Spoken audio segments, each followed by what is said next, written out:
블루오션 크루즈 본사 60층 회장실에서 김서준 회장은 창 밖으로 보이는 새벽 바다를 바라보고 있습니다. 출근 전 이 시간은 그가 가장 좋아하는 순간입니다. 붉은 태양이 수평선 위로 떠오르며 만드는 장관은 35년간의 해군 생활 동안 수천 번을 보았지만 여전히 그의 마음을 설레게 만듭니다. 하지만 오늘은 그 아름다운 풍경조차 그의 무거운 마음을 달래주지 못하고 있습니다. 책상 위 태블릿에는 회사의 자랑이자 그의 평생 꿈이었던 초호화 크루즈선 프린세스호에 대한 악평들이 가득합니다. 서준은 태블릿을 다시 한번 들어 리뷰들을 읽어내려갑니다. 크루즈 여행이 버킷리스트였던 부모님을 모시고 왔습니다. 하지만 연로하다는 이유로 순환의 연속이었습니다. 승무원들은 노인 고객을 귀찮아했고 휠체어를 탄 어머니는 마치 불청객 취급을 받았습니다. 이것이 소위 아시아 최고의 크루즈라는 블루오션의 민낯입니까? 외국인이라는 이유로 기본적인 서비스조차 제대로 받지 못했습니다. 승무원들은 영어로 된 요청을 의도적으로 무시했고 레스토랑에서는 마치 귀찮은 손님처럼 대우받았습니다. 이런 차별이 있는 줄 알았다면 더 비싼 유럽 크루즈를 선택했을 것입니다. 서준의 굵직한 손가락이 리뷰를 계속해서 넘기는 동안 그의 얼굴에는 깊은 주름이 더욱 짙게 패여갑니다. 67세의 나이에도 여전히 군인다운 날렵한 체격을 유지하고 있는 그의 눈빛에는 깊은 실망감이 어려 있습니다. 본격적으로 계속하기 전에 구독과 좋아요 꼭 눌러주시고 매일 배달되는 사연 들어보세요. 알림 설정까지 해두시면 이야기가 올라오자마자 들으실 수 있답니다. 여러분들의 응원은 사연 제작에 정말 큰 힘이 됩니다. 20년 전 해군에서 전역한 후 크루즈 사업을 시작할 때가 떠오릅니다. 당시 주변에서는 은퇴한 군인이 무슨 서비스업이냐며 만류했습니다. 하지만 서준에게는 확신이 있었습니다. 수십 년간 함선에서 수백 명의 승조원들과 함께 생활하며 터득한 조직 운영의 철학이 있었기 때문입니다. 바다 위에서는 모든 사람이 평등합니다. 국적도, 나이도, 지위도 의미가 없습니다. 우리는 한 배를 탄 운명 공동체입니다. 이것은 그가 해군 시절부터 줄곧 강조해온 말이었고 블루오션을 창립할 때 내건 첫 번째 경영 이념이기도 했습니다. 처음에는 작은 연안 크루즈 한 척으로 시작했지만 이러한 서준의 철학은 곧 빛을 발하기 시작했습니다. 승객들은 블루오션의 따뜻한 서비스에 감동했고 입소문을 타고 회사는 급성장했습니다. 이제는 아시아를 대표하는 크루즈 선사가 되었고 특히 최신의 선박인 프린세스호는 완벽한 서비스의 대명사로 불리게 되었습니다. 하지만 지금 그가 보고 있는 리뷰들은 이 모든 것이 허상이었음을 말해주고 있습니다. 집무실 문이 열리고 그의 아들인 현우가 들어섭니다. 38세의 현우는 미국 명문대 경영학과를 나와 세계 유수 기업들에서 경력을 쌓은 뒤 5년 전부터 블루오션의 부회장직을 맡고 있습니다. 세련된 수트 차림의 현우는 아버지의 심각한 표정을 보고 이미 무슨 일인지 짐작한 듯합니다. 아버지, 온라인 리뷰 때문에 너무 심각하게 생각하실 필요 없습니다. 요즘은 조회수를 올리려고 일부러 자극적인 후기를 쓰는 경우가 많습니다. 저희 서비스는 여전히 업계 최고 수준을 유지하고 있습니다.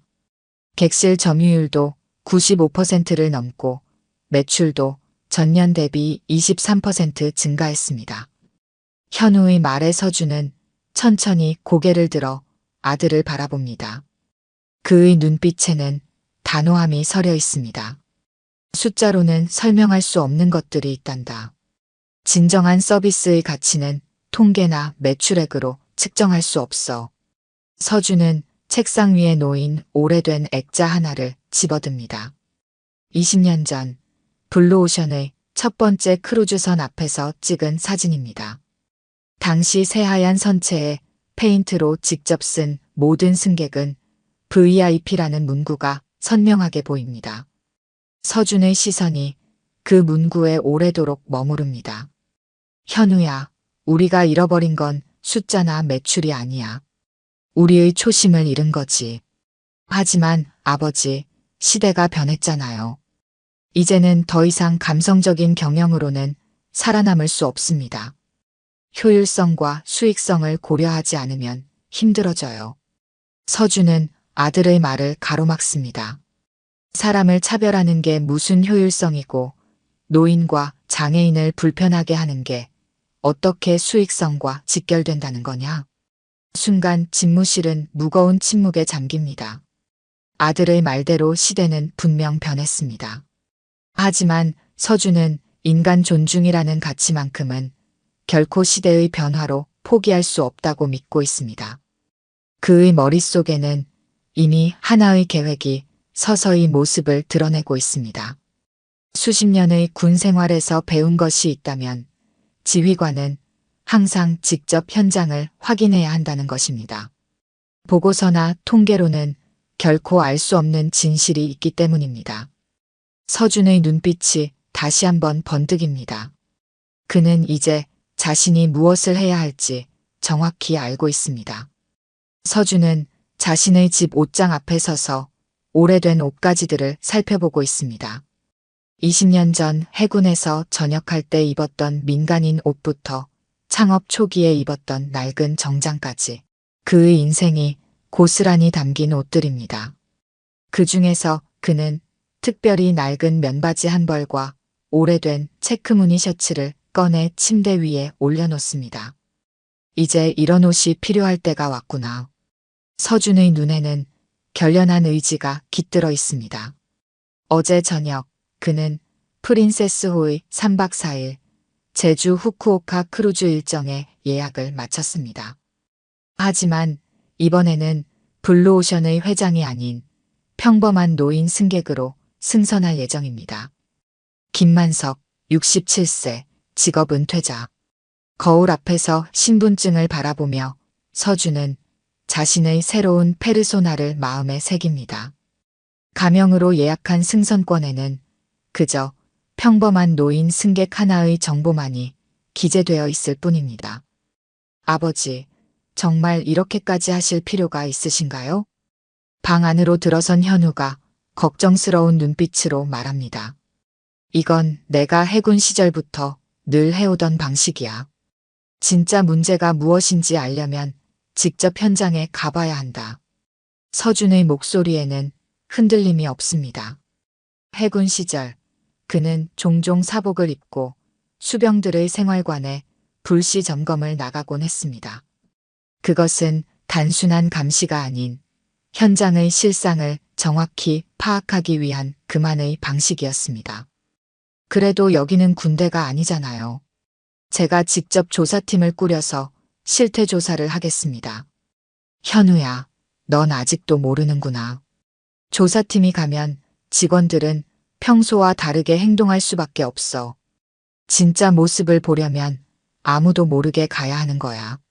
서준은 침대 위에 놓인 옷들을 차례로 입어봅니다.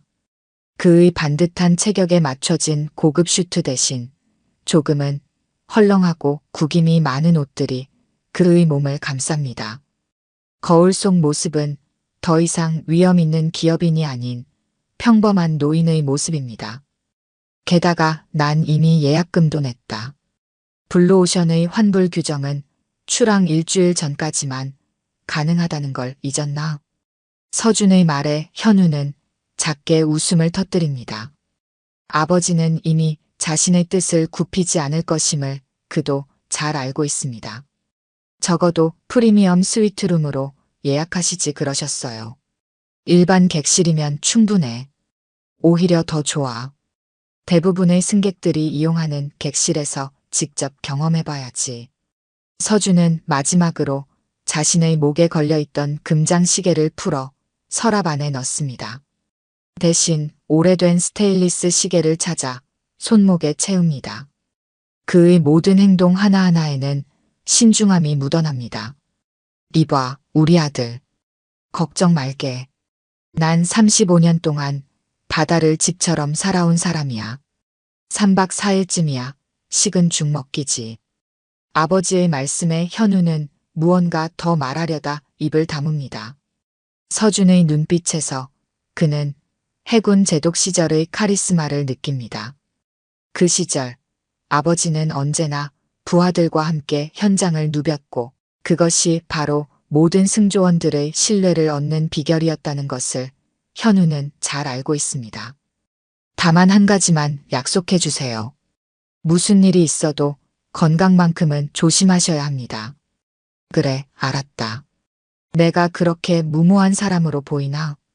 서준은 마지막으로 거울 속 자신의 모습을 점검합니다. 의도적으로 구부정한 자세를 취하고 평소의 장중한 걸음걸이 대신 조금은 느릿한 발걸음을 연습해 봅니다. 이제 그의 모습에서는 한치의 위험도 권위도 찾아볼 수 없습니다. 잠시 후 그는 조용히 집을 나섭니다. 평소처럼 회사 기사가 운전하는 고급 세단 대신 일반 택시를 잡아타고 부산항으로 향합니다. 이제 그의 특별한 항해가 시작됩니다.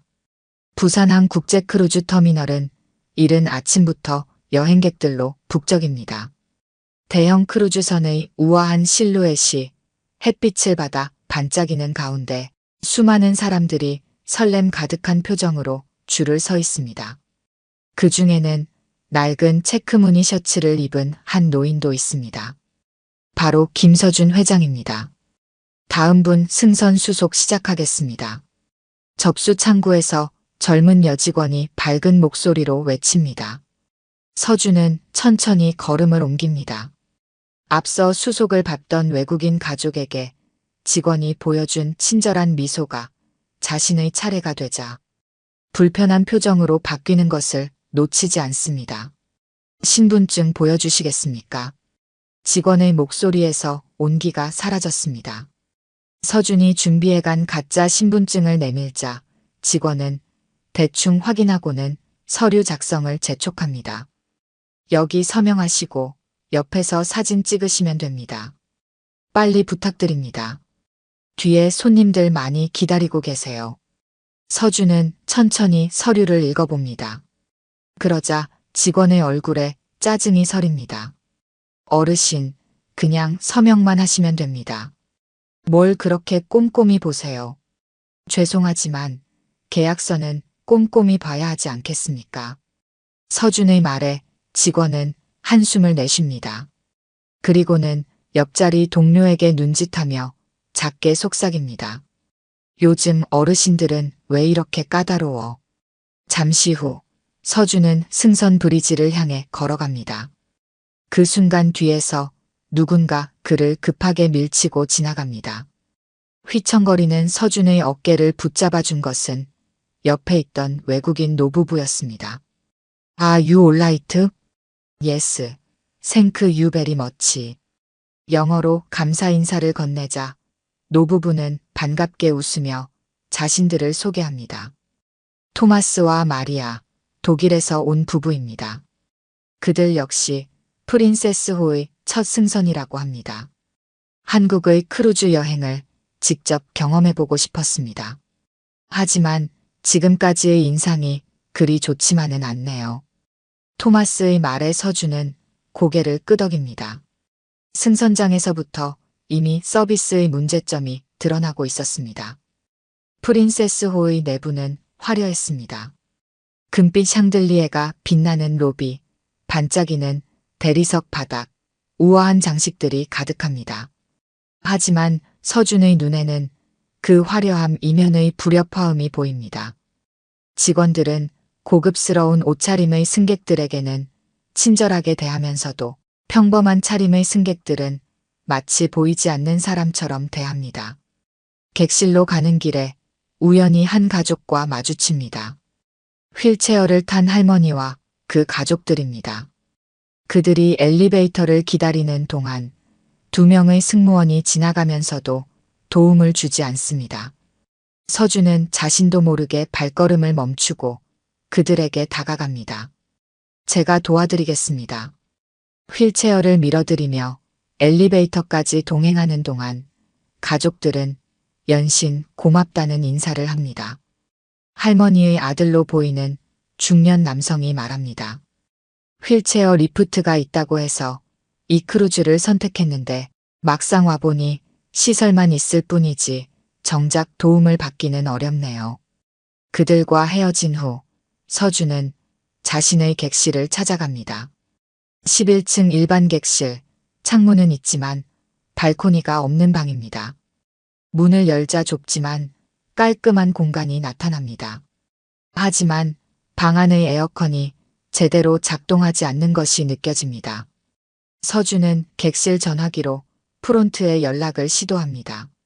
3번을 걸어서야 겨우 응답을 받았지만 직원의 대답은 실망스럽습니다. 지금은 다들 승선 업무로 바빠서요. 나중에 기술팀에게 전달해 두겠습니다. 이것이 과연 자신이 꿈꾸었던 블루오션의 서비스일까요? 서준은 침대에 앉아 깊은 생각에 잠깁니다. 아직 크루즈는 출항도 하지 않았는데 벌써 이토록 많은 문제점이 보입니다. 프린세스호가 부산항을 출발한 지 6시간이 지났습니다.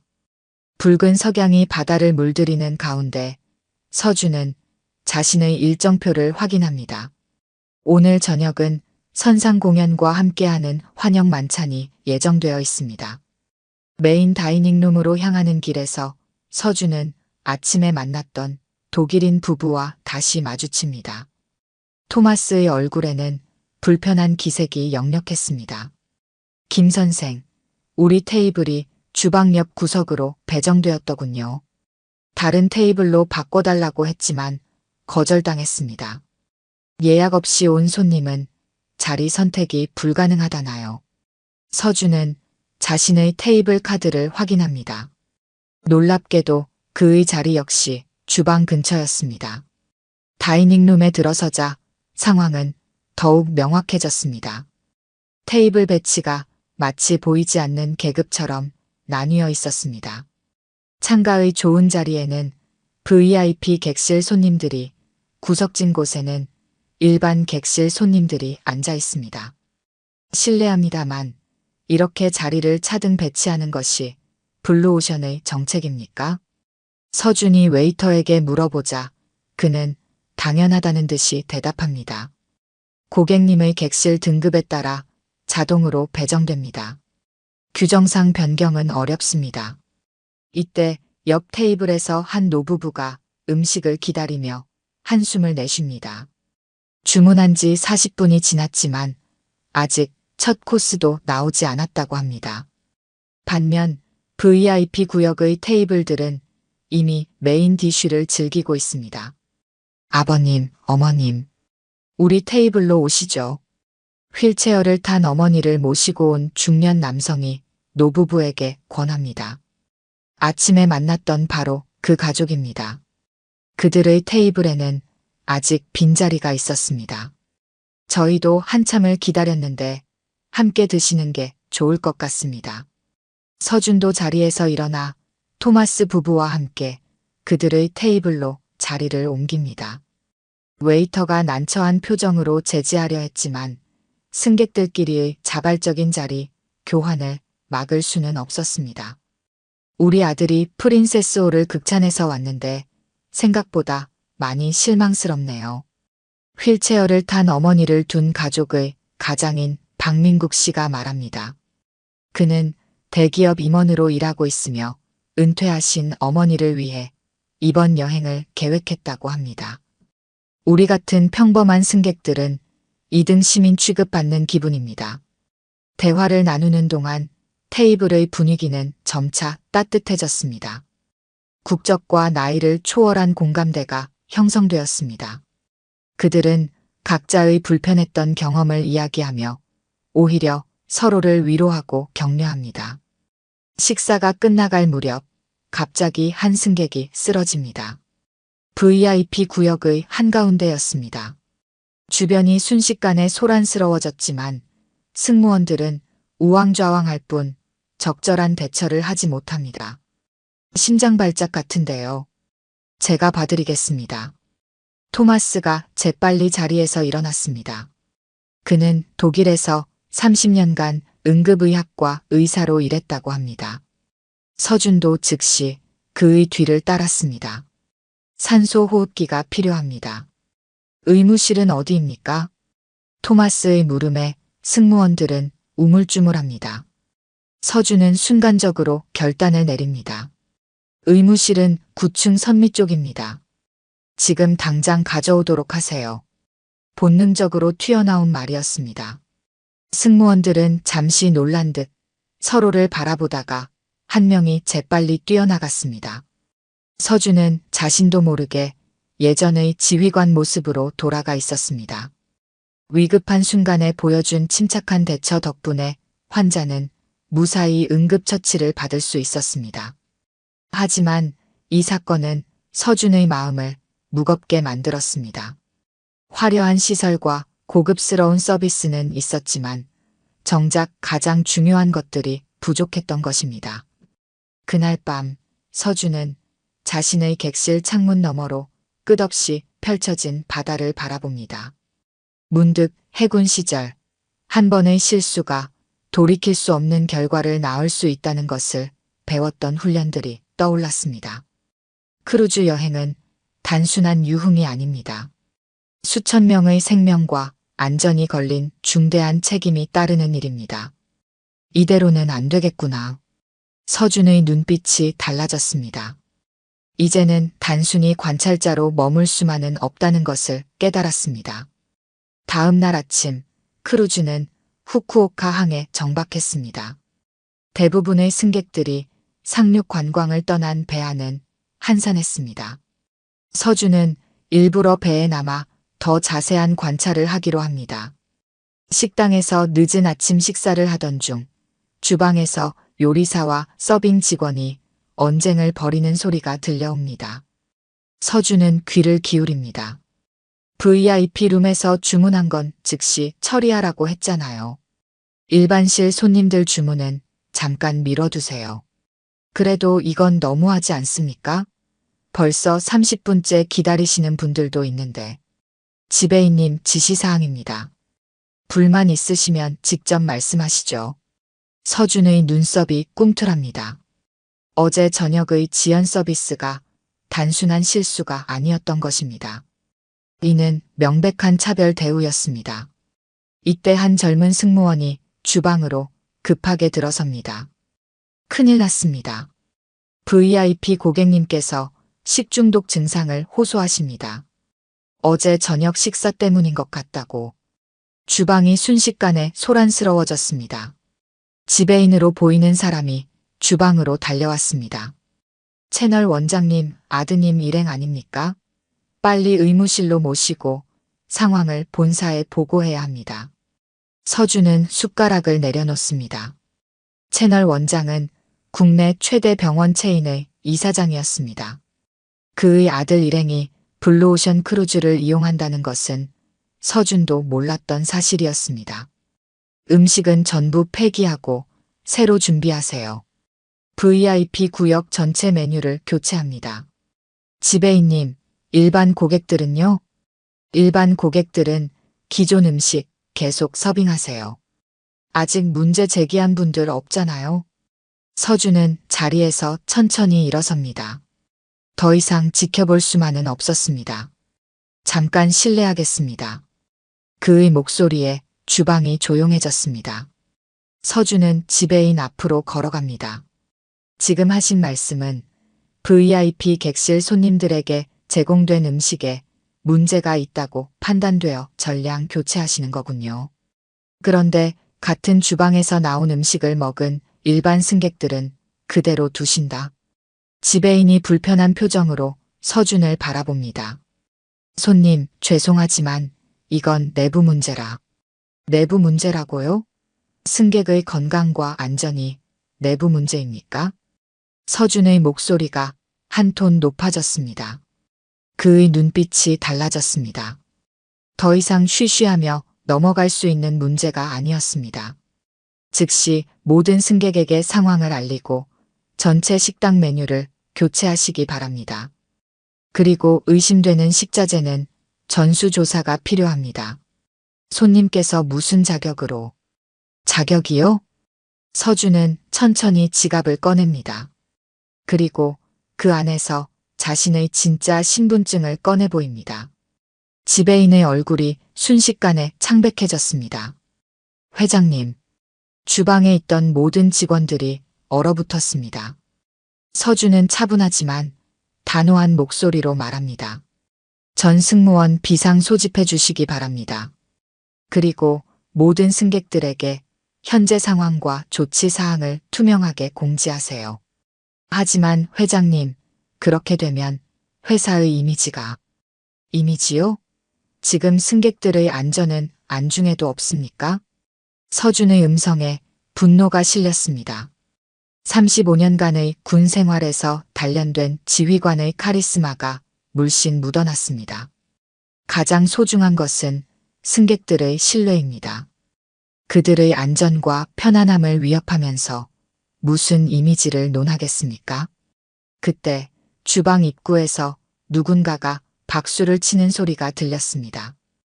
토마스와 박민국 그리고 다른 승객들이 모여 있었습니다. 그들은 모든 광경을 지켜보고 있었던 것입니다. 이것이 진정한 리더의 모습입니다. 토마스가 앞으로 나섭니다. 저는 독일에서 병원을 운영하고 있습니다. 의료진 출신으로서 말씀드리자면 회장님의 결정은 매우 적절합니다. 승객의 안전을 위협할 수 있는 상황에서는 즉각적이고 투명한 조치가 필요합니다. 박민국도 고개를 끄덕입니다. 우리는 단순히 호화로운 서비스를 원한 것이 아닙니다.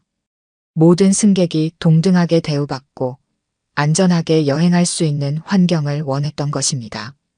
서준은 모인 승객들을 바라봅니다. 그들의 눈빛에서 신뢰와 기대를 읽을 수 있었습니다. 이제 그가 진정으로 해야 할 일이 무엇인지 분명해졌습니다. 프린세스호의 그랜드홀에는 전 승무원 200여 명이 긴급 소집되었습니다. 서준은 단상 위에 올라 그들을 바라봅니다. 잠시 전까지 평범한 노인 승객으로 알고 있던 사람이 갑자기 회장으로 밝혀진 상황에 승무원들의 얼굴에는 당혹감과 불안함이 역력했습니다. 서준은 천천히 낡은 체크무늬 셔츠의 단추를 풀어벗었습니다. 그 아래로 드러난 것은 해군 제독 시절 입었던 흰색 셔츠였습니다. 35년간의 군 생활이 몸에 밴 듯한 위험 있는 자세로 그는 승무원들 앞에 섰습니다. 지난 이틀간 목격한 모든 상황을 차분히 설명했습니다. 승선 수속에서의 차별, 식당에서의 등급별 대우, 긴급 상황에서의 부실한 대처, 그리고 식중독 사태에서 드러난 이중적인 태도까지 서준의 입에서 나오는 말 한마디 한마디에 승무원들의 고개가 점점 더 깊이 숙여졌습니다. 갑자기 홀 뒤쪽에서 한 사람이 급하게 들어왔습니다. 현우였습니다. 식중독 사태가 발생했다는 보고를 받고 긴급히 달려온 것입니다. 아버지가 변장을 하고 승선했다는 사실도 이제야 알았습니다. 서준은 아들을 바라보며 작게 미소 짓습니다. 이제 그가 가장 보여주고 싶었던 것을 직접 보게 될 것입니다. 서준은 주머니에서 20년 전 찍은 사진 한 장을 꺼냈습니다. 블루오션의 첫 번째 크루즈선 앞에서 찍은 사진이었습니다. 당시 직원은 고작 30명이었지만 모두의 얼굴에는 자부심과 열정이 가득했습니다. 그는 사진을 들어 모두에게 보여주었습니다. 진정한 서비스는 숫자나 등급이 아닌 마음에서 시작된다는 것, 모든 승객은 동등한 존중을 받아야 한다는 것, 그리고 안전과 신뢰야말로 크루즈의 가장 기본적인 가치라는 것을 강조했습니다. 이것은 단순한 훈계가 아닌 평생을 바다와 함께 해온 한 선장의 진심 어린 고백이었습니다. 마지막으로 서준은 뜻밖의 제안을 했습니다. 앞으로 24시간 동안 모든 객실 등급을 없애고 모든 승객을 동등하게 대우하자는 것이었습니다. VIP 라운지와 일반 라운지의 구분을 없애고 모든 공용시설을 자유롭게 이용할 수 있게 하자고 했습니다. 이는 파격적인 제안이었지만 서준의 눈빛에는 확신이 서려 있었습니다. 현우는 처음에는 반대하려 했습니다. 하지만 아버지의 말씀을 끝까지 듣고 난 후 그도 천천히 고개를 끄덕였습니다. 그제서야 진정한 프리미엄 서비스가 무엇인지 깨달은 듯 했습니다. 승무원들 사이에서 작은 술렁임이 일었습니다. 잠시 후 한 젊은 승무원이 앞으로 나섰습니다. 바로 첫날 서준을 무시하듯 대했던 접수 데스크의 직원이었습니다. 그녀의 눈가에는 눈물이 고여 있었습니다. 진심 어린 사과와 함께 변화하고 싶다는 의지를 보였습니다. 이윽고 다른 승무원들도 하나둘 고개를 들기 시작했습니다. 그들의 눈빛이 달라졌습니다. 체념과 무기력함 대신 새로운 결심과 희망이 서려 있었습니다. 서준은 그들의 변화하는 모습을 지켜보며 마음 한편이 뜨거워짐을 느꼈습니다. 이제 프린세스호는 새로운 항해를 시작하려 합니다. 그것은 단순히 바다를 건너는 여정이 아닌 잃어버린 가치를 되찾아가는 여정이 될 것입니다. 다음 날 아침, 프린세스호는 완전히 다른 배가 되어 있었습니다. 객실 등급에 따른 모든 차별적 요소들이 사라졌습니다. VIP 라운지의 문은 활짝 열렸고 레스토랑의 좌석 배치도 자유로워졌습니다. 승무원들의 태도는 더욱 극적으로 바뀌었습니다. 새벽부터 서준은 현우와 함께 주방을 점검했습니다. 식중독 사태 이후 모든 식자재를 새로 공수했고 조리 과정도 전면 재검토했습니다. 주방장은 밤새 각 요리의 품질 관리 매뉴얼을 새로 작성했습니다. 더 이상 VIP 메뉴와 일반 메뉴의 구분은 없었습니다. 모든 승객에게 최고급 식재료로 만든 동일한 요리가 제공됩니다. 아침 식사 시간, 휠체어를 탄 노인 승객이 레스토랑에 들어섰습니다.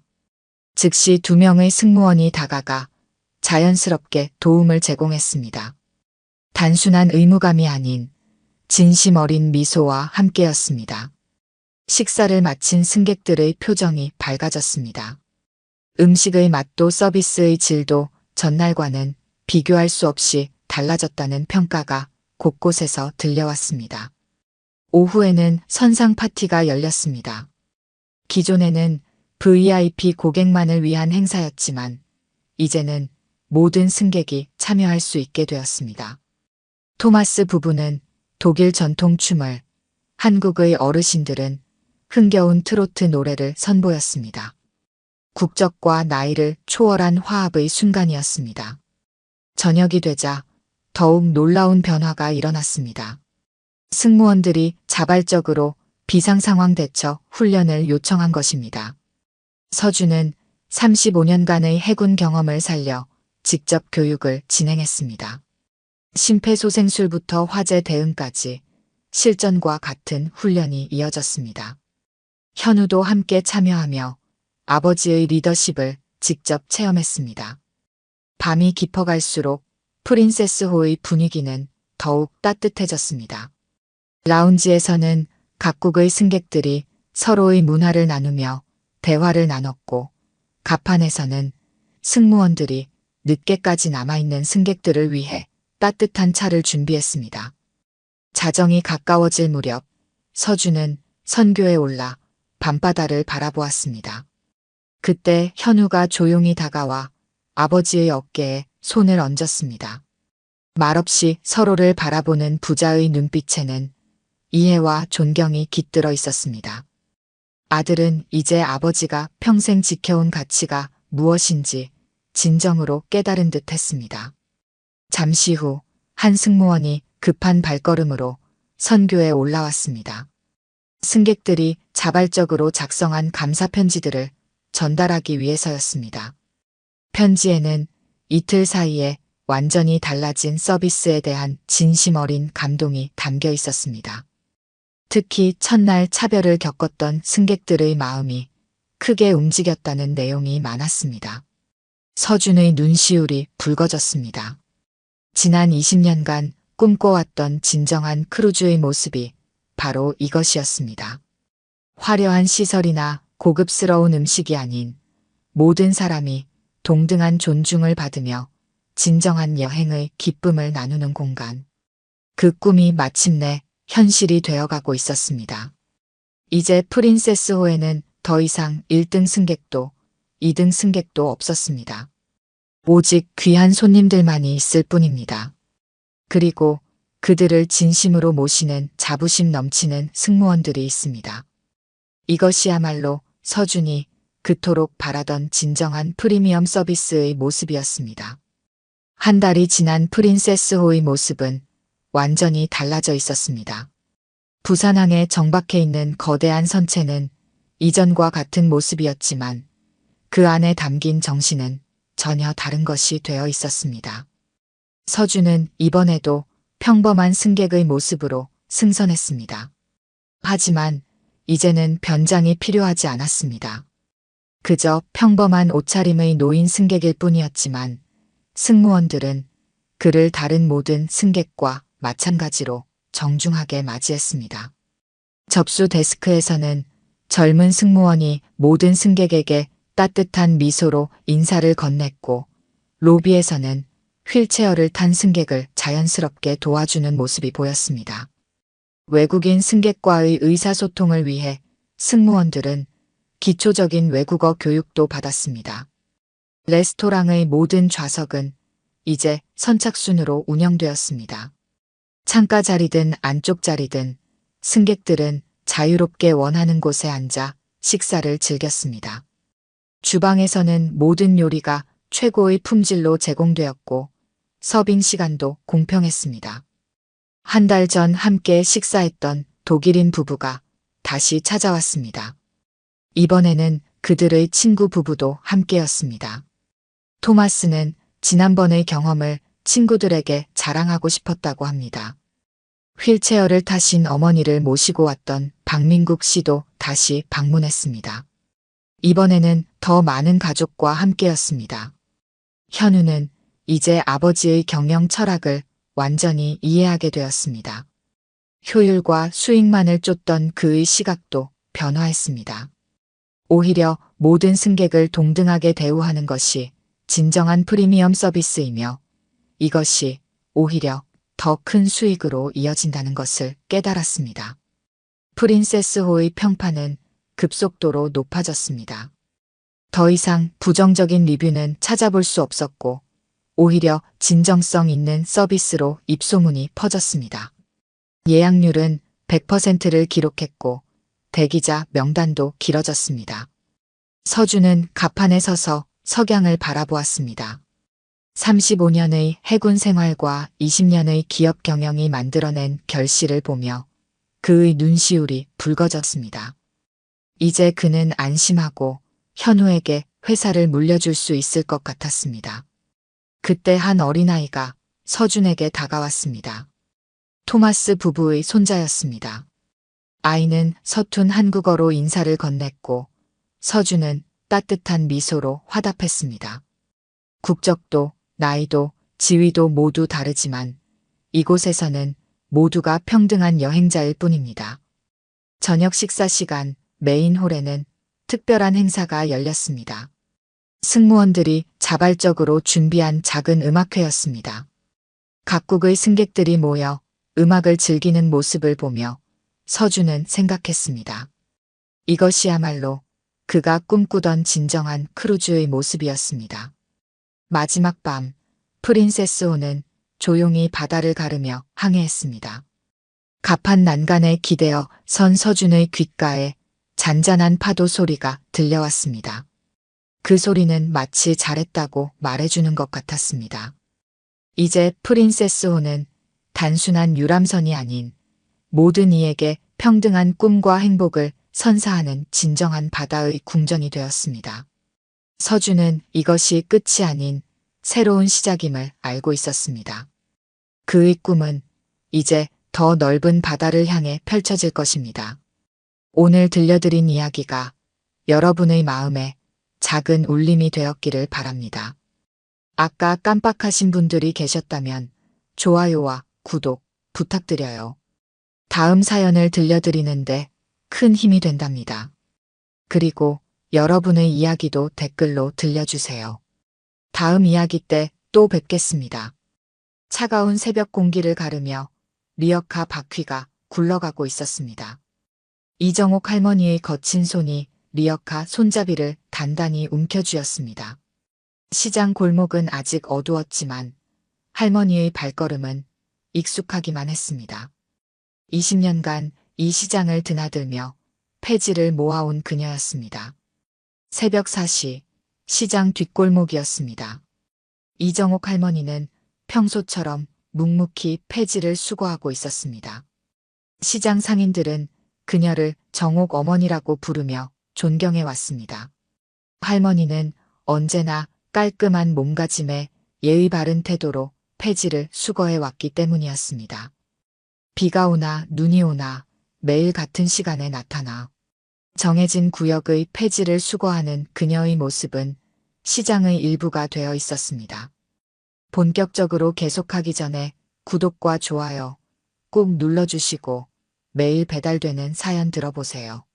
알림 설정까지 해두시면 이야기가 올라오자마자 들으실 수 있답니다. 여러분들의 응원은 사연 제작에 정말 큰 힘이 됩니다. 오늘도 여느 때와 다름없이 생선 가게 앞에서 버려진 스티로폼 상자들을 정리하고 있었습니다. 상자들을 차곡차곡 쌓아 올리던 그때였습니다. 골목을 지나던 중 갑작스러운 엔진 소리가 새벽의 정적을 깨뜨렸습니다. 최신형 벤츠가 경적도 없이 후진을 시작했고 이정옥 할머니는 순간적으로 피하려 했으나 리어카에 실린 폐지 때문에 빠르게 움직이지 못했습니다. 결국 리어카와 벤츠가 충돌하고 말았습니다. 쨍그랑 소리와 함께 폐지들이 바닥에 흩어졌고 벤츠의 고급스러운 도장이 긁혀 하얀 자국이 선명하게 남았습니다. 할머니는 충격으로 그 자리에 주저앉고 말았습니다. 다행히 크게 다치지는 않았지만 무릎에 가벼운 찰과상이 생겼습니다. 차에서 내린 여자는 최윤경이었습니다. 명품 브랜드의 옷차림새가 그녀의 위상을 대변하고 있었습니다. 최신형 샤넬 재킷에 에르메스 핸드백, 그리고 반짝이는 까르띠에 시계까지. 그녀는 차량 범퍼의 긁힌 자국을 확인하더니 격분한 표정으로 할머니를 노려보았습니다. 이게 무슨 짓이십니까? 이 차가 얼마짜리인 줄은 아십니까? 최윤경의 날카로운 목소리가 새벽 공기를 찢었습니다. 이정옥 할머니는 묵묵히 땅에 떨어진 폐지를 줍기 시작했습니다. 그녀의 침착한 태도가 오히려 최윤경의 분노를 더욱 자극한 듯 했습니다. 최윤경은 발끝으로 폐지를 걷어차며 할머니의 손길을 방해했습니다. 지금 제 말씀이 안 들리시나요? 이거 수리비가 몇 천만 원은 될 텐데 어떻게 하실 생각이십니까? 아니, 이런 더러운 것들을 끌고 다니시는 것부터가 문제네요. 이 시간에 이런 길거리에서 이런 걸 하고 계시다니 당신 같은 분들 때문에 도시가 지저분해지는 거라고요. 주변 시장 상인들이 하나둘 모여들었습니다. 새벽부터 들리는 소란에 일찍 나온 상인들이 상황을 살피러 나온 것이었습니다. 생선 가게 김씨 아저씨, 채소 가게 박씨, 아줌마, 그리고 과일 가게 이씨 할아버지까지 모두 정옥 어머니와 오랫동안 정을 나눠온 이웃들이었습니다. 아이고, 정옥 어머니, 괜찮으십니까? 차가 훨씬 더 크고 후진등도 켜지 않았는데 왜 이러시는 거예요? 어머니, 무릎에서 피가 나는데 병원부터 가보셔야 하는 거 아닙니까? 상인들이 할머니를 감싸고 최윤경을 질책하자 그녀의 얼굴이 더욱 붉어졌습니다. 최윤경은 손바닥으로 자신의 고급 핸드백을 탁탁 치며 목소리를 한층 더 높였습니다. 아니, 이게 무슨 상황인지는 제대로 보고 계신 건가요? 제 차가 긁혔다고요. 이게 얼마짜리 차인 줄이나 아세요?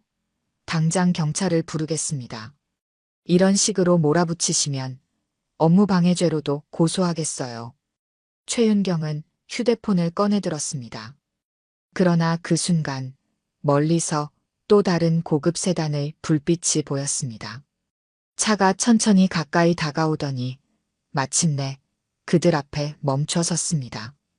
강태준 회장이 차에서 내리는 순간 시장 골목은 마치 시간이 멈춘 듯 했습니다. 그의 존재감은 압도적이었습니다. 완벽하게 재단된 수트와 날카로운 눈매, 회색이 섞인 머리카락은 그의 경험과 권위를 대변하고 있었습니다. 비서가 재빨리 상황을 보고했습니다. 회장님, 부인께서 교통사고에 휘말리셨다고 해서 급히 모셨습니다. 최윤경은 순간 얼굴에 미소를 띄웠습니다. 그녀에게 있어 남편의 등장은 구세주와 다름없었기 때문이었습니다. 여보, 이 사람이 우리 차를 긁었어요. 폐지를 끌고 다니면서 시장 골목을 더럽히더니 이제는 남의 차까지 망가뜨리고 있잖아요. 강태준은 천천히 현장을 둘러보았습니다. 바닥에 흩어진 폐지들, 리어카에 남은 긁힌 자국, 그리고 벤츠의 도장이 벗겨진 부분까지. 그의 날카로운 시선이 모든 것을 읽어내고 있었습니다. CCTV는 확인해봤나? 회장의 낮고 묵직한 목소리가 울렸습니다. 비서가 즉시 대답했습니다. 네, 확인해보니 저희 차량이 후진등을 켜지 않은 채 갑자기 후진했던 것으로 보입니다. 사고의 책임이 조용히 해. 회장의 한마디에 비서의 말이 끊겼습니다. 그때였습니다. 할머니가 고개를 들어 회장과 눈을 마주쳤습니다. 순간 강태준의 발걸음이 멈췄습니다. 할머니의 눈매에서 무언가 낯익은 것을 발견한 듯 했습니다. 특히 눈가의 주름과 입술 모양이 어디서 본 듯한 느낌을 주었습니다. 저 혹시? 회장이 말을 꺼내려다 멈췄습니다. 그는 주머니에서 휴대폰을 꺼내 무언가를 찾아보기 시작했습니다. 최윤경은 답답하다는 듯 발을 굴렀습니다. 여보, 뭘 그렇게 보세요? 빨리 이 사람 데리고 가서 합의나 해줘요. 잠깐만요. 회장의 목소리가 흔들렸습니다. 그는 휴대폰에서 오래된 사진 한 장을 찾아냈습니다. 젊은 시절 자신의 아버지가 찍은 가족 사진이었습니다. 비서과장. 네, 회장님. 본사 자료실에서 30년 전 자료들을 찾아보게. 특히 아버지의 개인 서류함에 있는 사진첩을 가져오도록. 시장 상인들은 이 상황을 의아하게 지켜보고 있었습니다. 평소 냉철하고 결단력 있는 모습만 보여주던 회장이 한 노인 앞에서 이렇게 동요하는 모습은 처음이었기 때문입니다. 회장은 할머니 쪽으로 한 걸음 더 다가섰습니다. 그의 눈에는 복잡한 감정이 어려 있었습니다. 마치 오래전 잃어버린 퍼즐 조각을 찾은 듯한 표정이었습니다. 그 목걸이는 회장이 할머니의 목에 걸린 낡은 목걸이를 가리켰습니다. 청동빛이 바랜 작은 펜던트가 달린 목걸이였습니다. 이정옥 할머니의 손이 무의식적으로 목걸이를 쥐었습니다. 그녀의 눈빛이 흔들렸습니다. 이걸 아직도 기억하시나요? 할머니의 목소리가 떨렸습니다. 강태준의 얼굴이 창백해졌습니다. 그 목걸이는 자신의 아버지가 결혼식 날 어머니에게 선물했던 것이었습니다. 어린 시절 항상 어머니의 목에서 반짝이던 그것을. 그럼 정말 어머니? 비가 내리기 시작했지만 아무도 움직이지 않았습니다. 시장 골목에 깊은 정적이 내려앉았습니다. 할머니의 눈가에서 눈물이 흘러내렸습니다. 빗물과 섞인 눈물이 그녀의 주름진 얼굴을 타고 흘러내렸습니다. 비가 내리는 시장 골목, 강태준은 할머니 앞에 무릎을 꿇었습니다. 양복 바지가 젖어들었지만 개의치 않았습니다. 그의 두 손이 할머니의 거친 손을 잡았습니다. 손등에 튀어나온 핏줄과 거친 굳은 살이 삶의 무게를 대변하고 있었습니다. 아들의 손과 어머니의 손이 마주 잡는 순간 30년의 시간이 순식간에 녹아내렸습니다. 최은경은 믿을 수 없다는 듯 그 광경을 바라보았습니다. 그녀의 얼굴은 창백했고 입술이 파르르 떨렸습니다. 시장 상인들은 숨죽인 채 이 놀라운 상황을 지켜보고 있었습니다. 누군가의 콧잔등이 시큰거렸고 누군가는 입술을 깨물었습니다. 이정옥 할머니는 아들의 머리에 조심스럽게 손을 얹었습니다. 그 손길에는 30년의 그리움이 담겨 있었습니다. 아들의 머리카락 사이로 흐르는 빗물을 닦아주는 어머니의 손길은 여전히 따뜻했습니다. 강태준의 어깨가 흔들렸습니다. 비서가 달려와 자료실에서 찾아온 서류들을 전달했습니다. 오래된 서류 봉투 안에는 낡은 사진들이 가득했습니다.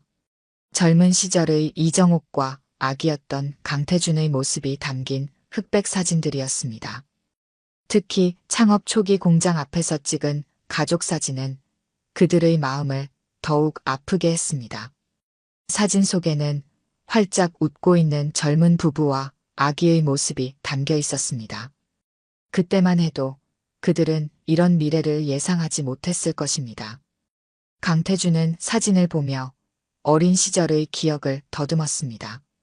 희미한 기억 속에서 어머니의 모습이 조금씩 선명해졌습니다. 등원할 때마다 손을 흔들어 주던 모습, 아플 때면 밤새 이마를 짚어주던 손길, 그리고 어느 날 갑자기 사라져버린 그 모든 것들이 물밀듯이 밀려왔습니다. 최윤경은 이 상황이 못마땅했습니다. 그녀는 초조한 듯 발끝으로 바닥을 구르며 이 상황을 어떻게든 중단시키려 했습니다. 하지만 그녀의 날카로운 목소리는 오히려 주변의 차가운 시선만 불러올 뿐이었습니다. 시장 상인들의 반응은 즉각적이었습니다. 20년간 이정옥 할머니와 함께 해온 그들은 할머니의 진정성을 누구보다 잘 알고 있었습니다. 생선 가게 김씨 아저씨는 할머니가 매일 아침 묵묵히 시장 바닥을 쓸던 모습을 채소. 가게 이씨 아주머니는 할머니가 힘든 이웃들과 나눔을 실천하던 순간들을, 과일 가게 박씨 할아버지는 할머니의 한결같은 성실함을 기억하고 있었습니다. 이정옥 할머니의 삶은 결코 돈을 위한 것이 아니었습니다. 그녀는 매일 새벽 폐지를 주워 모아번 돈으로 어려운 이웃을 도왔습니다. 시장의 독거노인들에게 반찬을 나누어 주고 장사가 어려운 상인들의 물건을 구매해 주었습니다. 그녀에게 폐지를 줍는 일은 단순한 생계수단이 아닌 자신의 존엄성을 지키는 방법이었습니다. 강태준은 어머니의 그런 삶을 이제야 알게 되었습니다.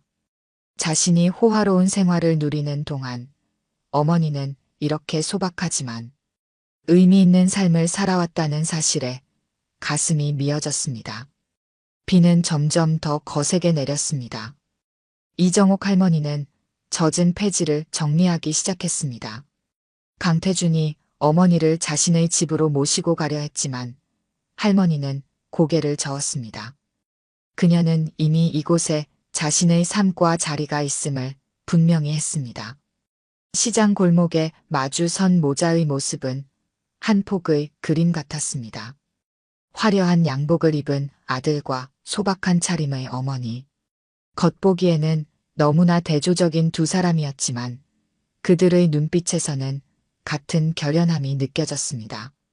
다만 이제는 그 눈빛에 서로에 대한 이해와 존중이 더해졌을 뿐입니다. 빗물이 시장 바닥을 적시며 흘러갔습니다. 마치 30년의 시간도 그렇게 흘러갔던 것처럼. 하지만 이제 새로운 시작이 그들을 기다리고 있었습니다. 시장의 공기가 차가워졌습니다. 최윤경의 얼굴에는 경악과 분노, 그리고 두려움이 뒤섞여 있었습니다. 그녀는 자신의 입지가 순식간에 무너져 내리는 것을 느꼈습니다. 30년간 공들여 쌓아온 모든 것이 한순간에 흔들리고 있었습니다.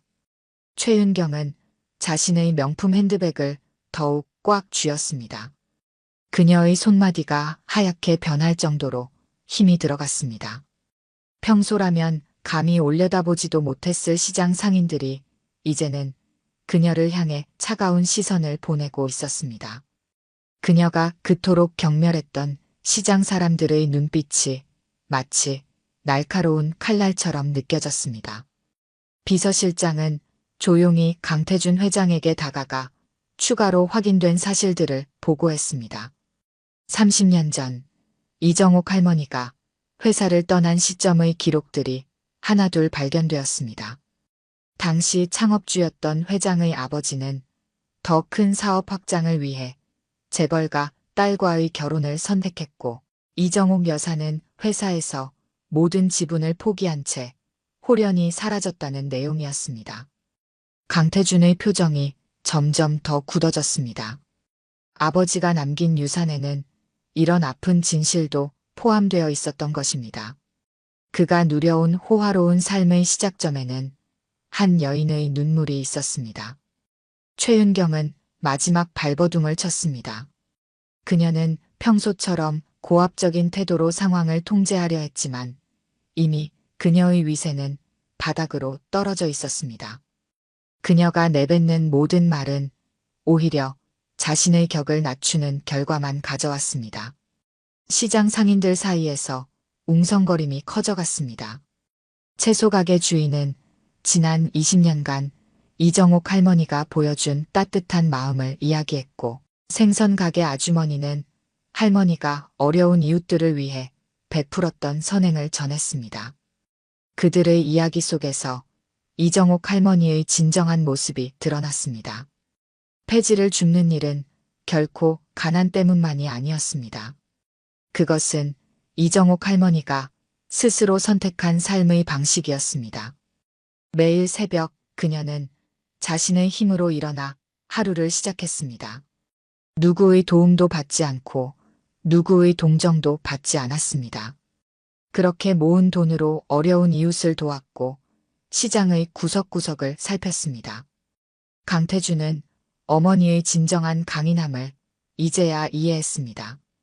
그동안 자신이 얼마나 교만했는지, 얼마나 많은 것을 보지 못했는지 깨달았습니다. 어머니는 결코 불쌍한 존재가 아니었습니다. 오히려 그 누구보다도 당당하게 자신의 삶을 살아온 강인한 여성이었습니다. 최윤경의 얼굴이 점점 더 창백해졌습니다. 그녀는 자신의 남편이 이정옥 할머니 편에 서리라고는 전혀 예상하지 못했습니다. 남편의 단호한 태도는 그녀가 지금까지 누려온 모든 특권이 무너질 수 있다는 신호였습니다. 비서실 직원들은 조심스럽게 움직였습니다. 이미 회사 내부에는 이 소식이 파다하게 퍼져나가고 있었습니다. 창업주의 전처이자 현 회장의 친모가 폐지 줍는 할머니라는 충격적인 사실에 회사 전체가 술렁였습니다. 이정옥 할머니는 이 모든 상황을 묵묵히 지켜보았습니다. 그녀의 눈빛에는 비난도 원망도 없었습니다. 다만 담담함과 평온함만이 깃들어 있었습니다. 그녀는 이미 오래전에 모든 것을 내려놓았고 자신만의 방식으로 새로운 삶을 일구어냈습니다. 시장 골목에 내리는 비는 점점 더 거세졌습니다. 하지만 아무도 그 자리를 떠나지 않았습니다. 모두가 이 역사적인 순간의 증인이 되어 있었습니다. 30년의 세월이 만들어낸 깊은 골을 비가 씻어내리는 듯 했습니다. 회사 자료실에서 발견된 오래된 일기장 한 권이 모든 것을 바꾸어 놓았습니다. 창업주가 남긴 일기장에는 이정옥 여사와의 첫 만남부터 이별까지의 기록이 고스란히 담겨 있었습니다. 강태준은 아버지의 글을 읽어내려가며 자신이 몰랐던 진실과 마주했습니다. 1975년 작은 공장 식당에서 일하던 이정옥은 당시 말단 기술자였던 강태준의 아버지를 만났습니다. 그녀의 성실함과 따뜻한 마음씨는 가난한 기술자의 마음을 사로잡기에 충분했습니다. 두 사람은 가진 것 없이 결혼했고 허름한 단칸방에서 새로운 삶을 시작했습니다. 이정옥은 남편의 든든한 지원군이었습니다. 야근이 잦은 남편을 위해 매일 새벽 도시락을 준비했고 남편이 실험실에서 밤을 새울 때면 따뜻한 숭늉을 들고 찾아갔습니다. 그녀의 헌신적인 뒷바라지 덕분에 남편은 마침내 자신만의 기술을 개발해냈고 작은 공장을 인수할 수 있었습니다. 그러나 회사가 성장할수록 남편의 마음은 변해갔습니다. 더 큰 성공을 위해서는 자금이 필요했고 그 자금은 재벌가의 딸과의 결혼으로 해결할 수 있었습니다. 일기장에는 남편의 고뇌와 죄책감, 그리고 마지막 선택의 순간이 빼곡히 적혀 있었습니다. 이정옥은 남편의 선택을 묵묵히 받아들였습니다. 단 한 가지 조건을 내걸었습니다. 아들 강태준의 미래를 위해 새로운 어머니를 만나게 해달라는 것이었습니다. 5살이었던 강태준에게는 너무 이른 이별이었지만 그것이 아들을 위한 최선이라 믿었습니다. 자료실에서는 또 다른 충격적인 서류가 발견되었습니다. 이정옥 앞으로 매월 거액의 위자료가 지급되도록 되어 있는 계약서였습니다. 그러나 계좌 내역을 확인해 보니 30년간 단 한 번도 찾아가지 않은 것으로 밝혀졌습니다. 대신 다른 기록들이 나왔습니다. 이정옥은 받지 않은 위자료 대신 가난한 직원들의 자녀 학자금을 지원해달라는 편지를 회사에 보냈습니다. 회사는 이를 받아들여 장학재단을 설립했고 30년간 수많은 젊은이들이 이 혜택을 받았습니다. 아무도 이 장학재단의 진짜 설립자가 누구인지 알지 못했습니다. 시장 상인들은 이정옥의 또 다른 면모를 증언했습니다. 그녀는 매달 번 돈의 절반을 시장의 어려운 상인들을 돕는 데 썼습니다. 가게 세를 내지 못해 쫓겨날 뻔한 노부부의 가게도, 아픈 자녀 병원비로 힘들어하던 청과상도 그녀의 도움을 받았습니다. 비서실장은 마지막 서류 한 장을 강태준에게 전달했습니다. 그것은 이정옥이 회사를 떠나기 직전 남긴 편지였습니다. 편지에는 단 한 줄이 적혀 있었습니다. 우리 태준이가 훌륭한 사람으로 자라나기를 바랍니다. 강태준은 어머니의 삶을 재구성하며 깊은 충격에 빠졌습니다. 자신이 호화로운 생활을 누리는 동안 어머니는 자신만의 방식으로 더 큰 가치를 실현하고 있었던 것입니다. 폐지를 주워 번 돈으로 남을 돕고 자신의 권리를 내려놓아 더 많은 이들을 위한 기회를 만들었습니다. 시장 한켠에 있는 작은 단칸방이 이정옥의 집이었습니다. 방 안에는 낡은 가구 몇 점과 30년 전 찍은 아들의 사진 한 장이 전부였습니다. 그러나 그 공간은 이상하게도 따뜻했습니다. 그곳에는 세상의 욕심도 미움도 없었습니다. 오직 자신의 선택에 대한 당당함과 내려놓음의 평화만이 있었습니다. 강남의 고급 주택가 최은경은 자신의 침실에 홀로 앉아 있었습니다. 화장대 거울에 비친 그녀의 모습은 1시간 전 시장에서의 그것과는 전혀 달랐습니다. 완벽하게 세팅된 헤어스타일은 흐트러졌고 명품 의상은 구겨져 있었습니다. 거실에서는 강태준의 단호한 목소리가 들려왔습니다. 그는 가족 변호사와 통화하고 있었습니다. 이혼 절차를 시작하라는 지시였습니다. 최윤경의 손이 떨렸습니다.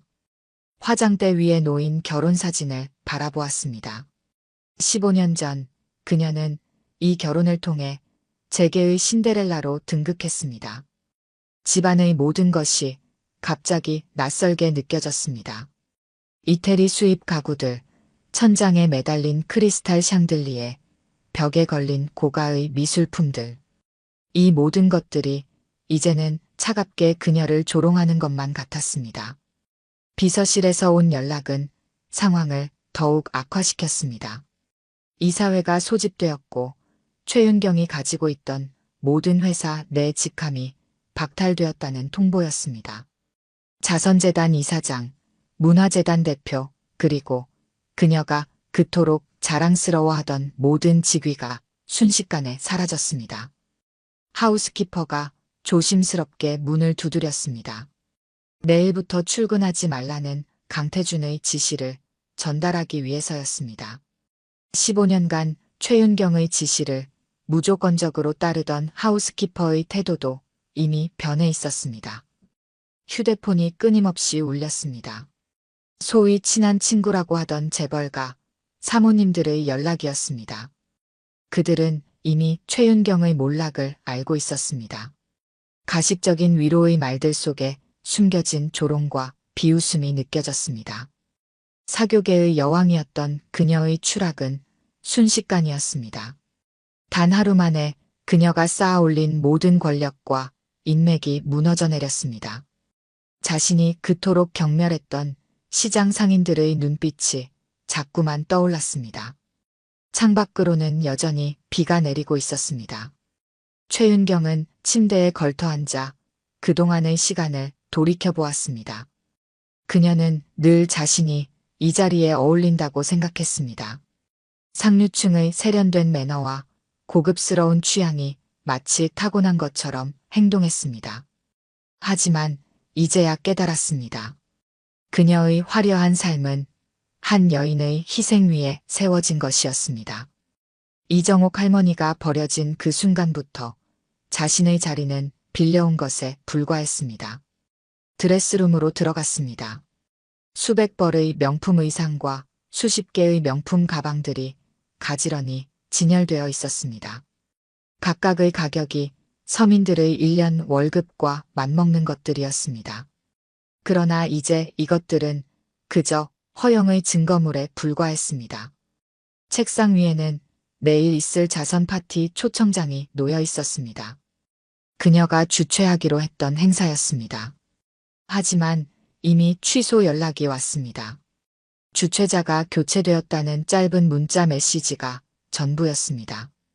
저녁이 되자 집안의 분위기는 더욱 싸늘해졌습니다.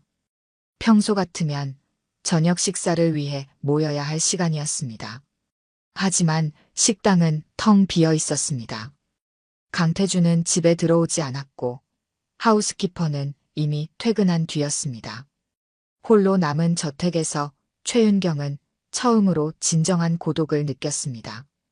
그동안 그녀를 둘러싼 모든 것들이 허상이었음을 깨달았습니다.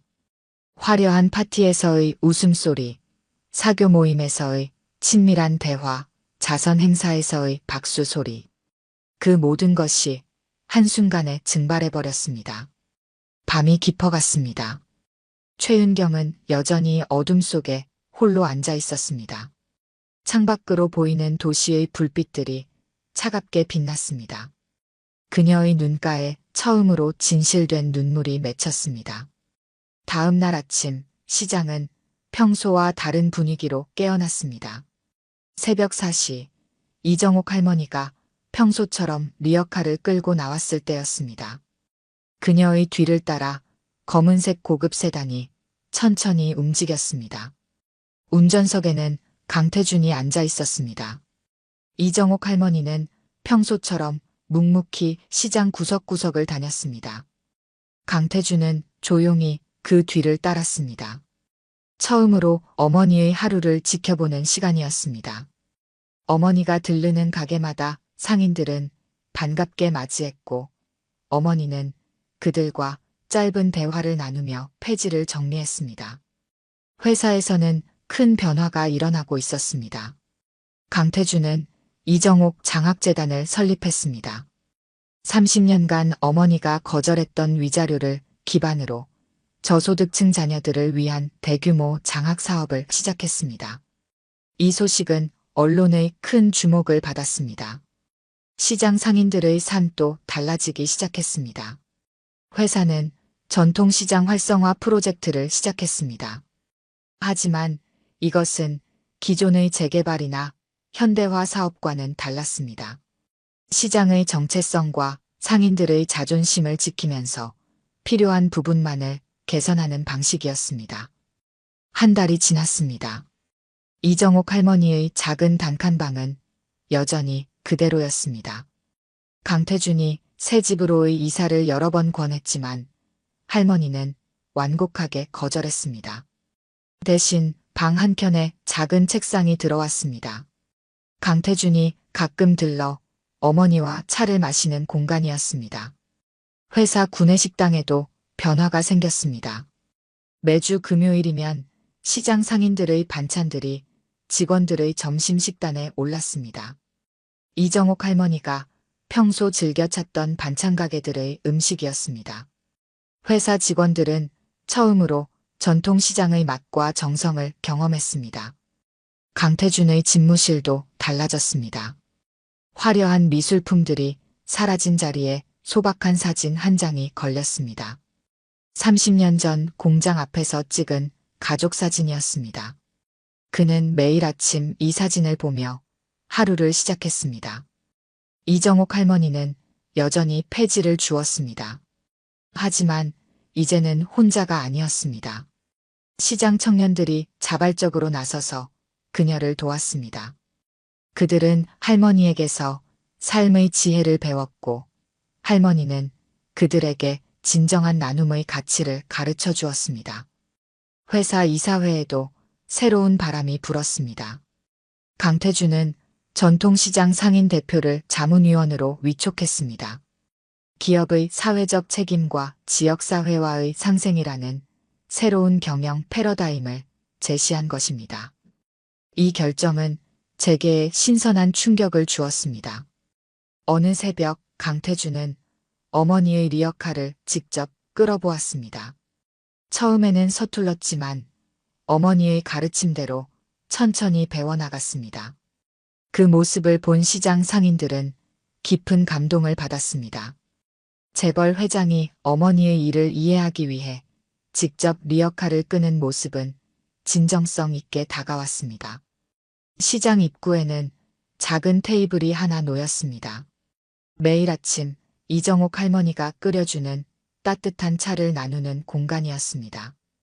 그곳에는 시장 상인들뿐만 아니라 출근길 회사원들도 들렀습니다. 사람들은 차 한 잔을 마시며 잠시나마 마음의 여유를 찾았습니다. 계절이 바뀌고 시장은 더욱 활기를 띠었습니다. 이정옥 할머니의 이야기는 입소문을 타고 퍼져나갔습니다. 그녀의 삶은 많은 이들에게 영감을 주었고 시장은 단순한 물건을 사고 파는 공간이 아닌 진정한 소통과 나눔의 장소로 거듭났습니다. 할머니의 리어카에는 작은 변화가 생겼습니다. 시장 청년들이 달아준 자전거 라이트와 반사판이었습니다. 어머니의 안전을 걱정한 강태준의 부탁이었습니다. 할머니는 말없이 미소 지었습니다. 그것은 아들의 사랑이 담긴 첫 선물이었기 때문입니다. 1년이 지났습니다.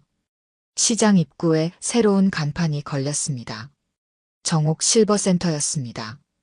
이정옥 할머니가 그동안 모아온 폐지 수익금으로 시작한 노인 복지 시설이었습니다. 강태준은 어머니의 뜻을 이어받아 회사 차원의 지원을 더했습니다. 실버센터는 특별했습니다. 그곳에서는 은퇴한 노인들이 강사가 되어 젊은이들에게 삶의 지혜를 가르쳤습니다. 김밥 말기, 된장 담그기, 김치 담그기 같은 생활 기술부터 인생 상담까지 노인들의 경험이 값진 자산이 되었습니다. 이정옥 할머니는 여전히 새벽마다 시장을 돌았습니다. 하지만 이제 리어카에는 폐지 대신 반찬들이 실렸습니다. 홀로 사는 노인들을 위한 아침 도시락이었습니다. 시장 상인들이 십시일반 모은 재료로 만든 도시락은 사람들의 마음을 따뜻하게 만들었습니다. 강태준의 회사는 새로운 경영 모델을 제시했습니다. 분기별 실적 발표회에서는 매출액만큼이나 사회 공헌 지수가 중요한 평가 기준이 되었습니다. 직원들은 자발적으로 지역사회 봉사활동에 참여했고, 이는 기업 문화의 일부가 되었습니다. 최윤경은 미국으로 떠났다는 소식이 들렸습니다.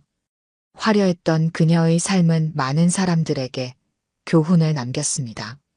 진정한 부자는 물질적 풍요가 아닌 마음의 풍요에서 온다는 것을 보여준 산 증거였습니다.